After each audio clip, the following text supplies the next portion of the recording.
नमस्कार शेतकरी बंधूंनो, कृषी आणि प्रगतशील शेतकरी यूट्यूब चॅनलमध्ये आपले सहर्ष स्वागत. ऊसामध्ये टोकन पद्धतीने गहू सध्या आपण प्लॉटवर उभे आहेत बघा. ऊस एक नंबर आणि आता टोकन पद्धतीनं गहू पेरलेला तोही एकच नंबर आहे. म्हणजे एक समान हाईट आणि काही डॅमेज वगैरे अजिबात नाही.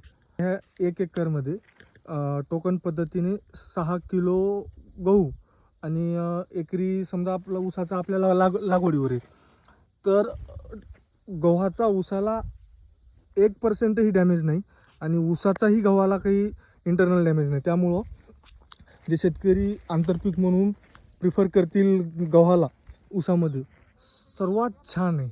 म्हणजे आपला आता गहू ओंबी अवस्थेत आलेला आहे.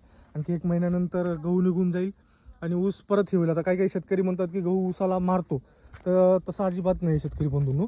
फक्त आपलं योग्य नियोजन पाहिजे. आपलं नियोजन चुकतं कुठं यावर जर थोडं लक्ष दिलं. आता इथं बेड जास्त उंच केलेले नाही आहेत.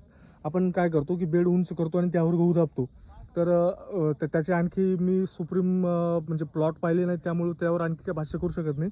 पण सवान जर आपण ऊस लावून त्यावर लगेच बाजूला गहू असं टोकन पद्धतीने जर केला तर एक समान लेवलमध्ये गहू आणि समान लेवलमध्ये ऊसाचं पण, आणि दोघांचे एकूण एकाला डॅमेज नाही आहेत. तर आणखी कुणाचे काही हे असतील तर नक्की सांगा. मला तर खूप हा प्लॉट आवडला, छान. कारण घरी खापुरता म्हणा किंवा म्हणजे खर्च काढूनच टाकतो गहू पूर्ण इतका. आणि ओंबी साईज बघा तुम्ही, सर्वात महत्त्वाचं म्हणजे. चालतं, धन्यवाद.